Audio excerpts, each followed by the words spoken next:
we go a little something like this. Hit it! Check this out. Are you ready? Oh my God. Oddfather Productions. Special edition. Today's episode.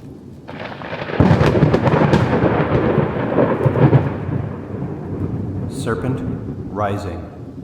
Book 1. The Saga of Venom and Flame. I am a warrior. I am a light bringer. I am a Candelaria. Yeah. Serena Mendez is a Candelaria, a warrior for truth and light in the great war of the two serpents. But she doesn't start that way. As the book opens, you learn she is a pill-popping, jobless dysfunctional who suffers from PTSD. Her journey to Lightbringer is a heroine's journey, to learn of and embrace her true destiny. You can join her on that journey by reading Serpent Rising, Book 1 of my 2-book mystery suspense series, The Saga of Venom and Flame.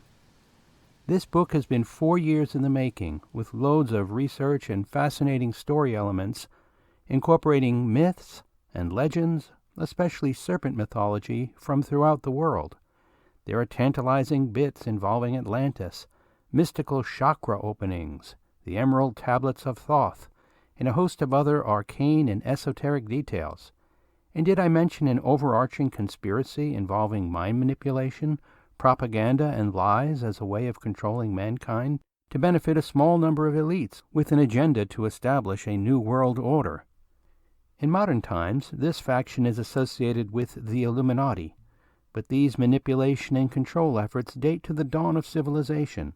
Opposing these forces of darkness have been a loosely organized group of Luminarians, those who carry the flame of truth and shine light upon the darkness, the venomous lies opposed by the flame-bearers of truth, hence the title of the series. Where does Serena Mendez, the highly dysfunctional protagonist, fit in this great battle between light and darkness? She has a hidden genetic destiny as a champion of the powerful Candelaria sect of Luminarians, a fellowship of warriors thought to be long extinct. She just doesn't know she has a crucial role to play. If you like the Da Vinci Code and trying to piece together a puzzle of clues to help uncover a conspiracy, if you like a character like Rey in the Star Wars movie The Force Awakens, where she gradually learns to understand she is a Jedi destined to fight the Sith in a battle spanning eons, you will like Serpent Rising. Or if you just enjoy a good story that is especially timely in an era of fake news and powerful elitists, you will enjoy this novel. I'll share a quick overview to pull these threads a little tighter, and then the opening scene. Serena Mendez is haunted, and she is hunted. Haunted by trauma, terrified and scarred as a young child, when a secret initiation into an ancient order of Lightbringers went horribly wrong. Unaware of the power latent in her blood, she is haunted by a life out of sync with her true identity. At 21, she is abrasive, jobless, in debt, and addicted to sedatives. Haunted by her past, she knows nothing of her destiny. Hunted by an enemy, ruthless and powerful, a brotherhood that has been pitted against the Luminarian sects for thousands of years. An ancient struggle continues, the War of the Two Serpents, a saga extending back to the dawn of civilization, to the time of the Second Breaking, when the elite sought dominion over the masses. Those serving truth and light opposed these dark forces. In return, they were persecuted, burned as witches, and suppressed, and nearly defeated by the powers of darkness. But the flame was not extinguished. An old Navajo dreamwalker had a plan to open the 7 chakras mystically binding Serena's power, to fulfill her true destiny, to unleash the latent power within her blood. Serena journeys to 6 continents, where she uncovers the truth of who she is and what she must do. A warrior stirs, a lightbringer. She is Serena Mendez. She is awakening. She is a Candelaria. Serpent Rising is a story of unfulfilled destiny, discovery, transformation, and courage to embrace the truth. And now I'll narrate the opening. Chapter 1. Impact, crash, darkness.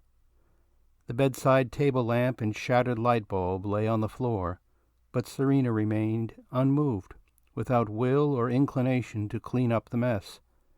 She stared at the ceiling of her tiny efficiency apartment, lit solely by the eerie neon green from the alarm clock's LED. The glass fragments glittered, taunting her to get out of bed. Instead, she pondered the much larger mess of her life. She lay still, in a familiar paralysis of apathy. Somehow a glimmer of hope broke through her complacence. She reached over and forced herself to set the alarm. Tomorrow, she had another job interview. Desperation crowded out the apathy. Constricted by overwhelming inner and outer darkness, Serena's breath became shallow. Her dry mouth and mounting anxiety muted her scream at life's injustice into a muffled croak. Tomorrow would come. Nothing would change. Survival.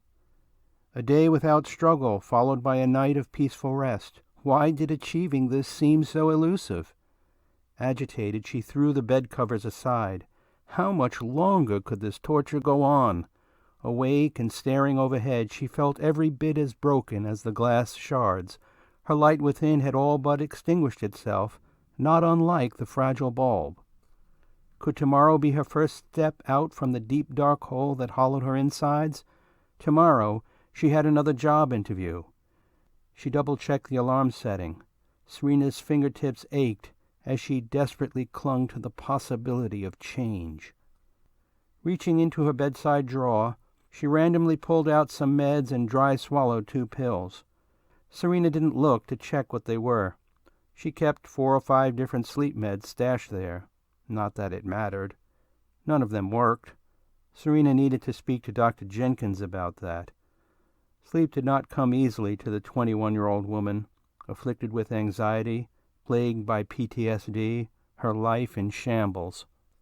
Sometimes it seemed better to stay awake. Steadily worsening vivid nightmares had been infiltrating her dreams. She tossed and turned, trying to stave off the inevitable, trying to deceive herself that tonight the meds would work. Ensnared between apathy and hope, Serena nestled into a crevice of momentary comfort. Her breathing slowed. The cadence of soft snores interrupted the green stillness. It felt cold in the cave.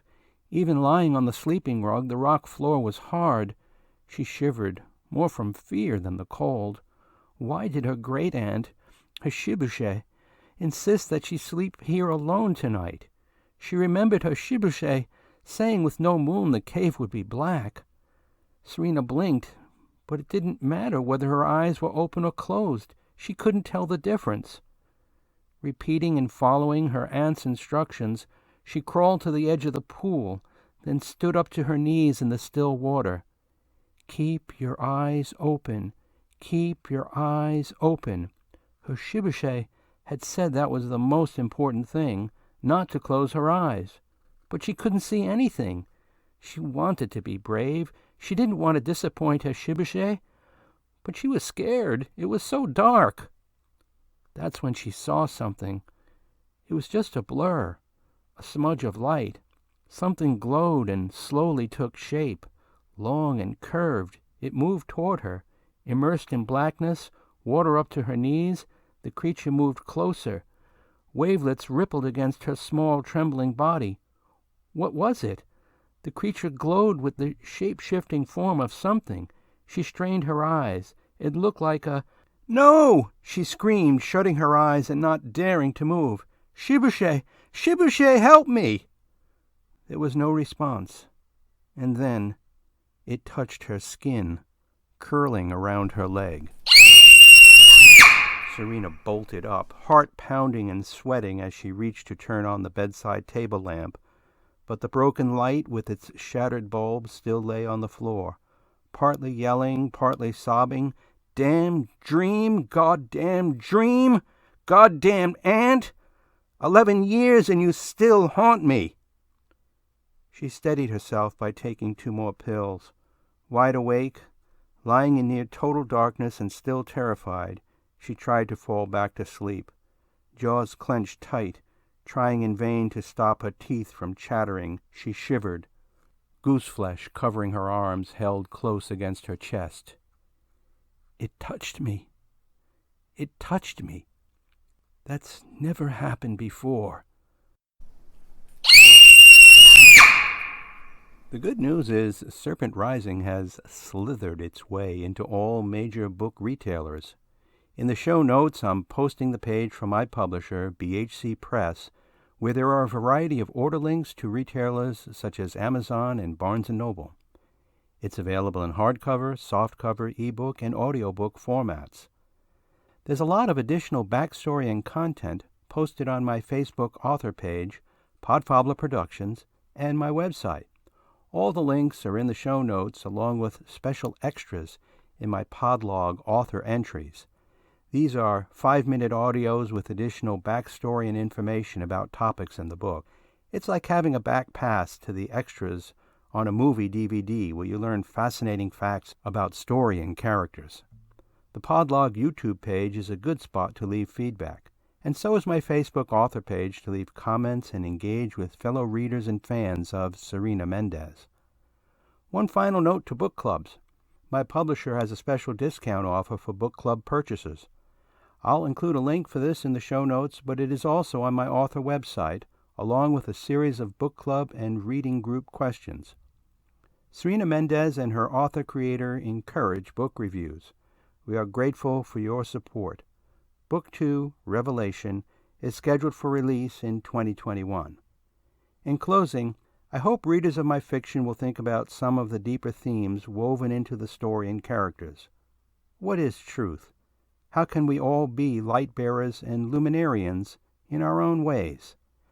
As Serena's great-aunt Olje has herself said, "Light seeker, light keeper, light speaker, may you burn brightly. Free the truth, be the truth, a light for all to see. The truth shall set us free." Until next time. Oh yeah! Check this out. Are you ready? Oh my God.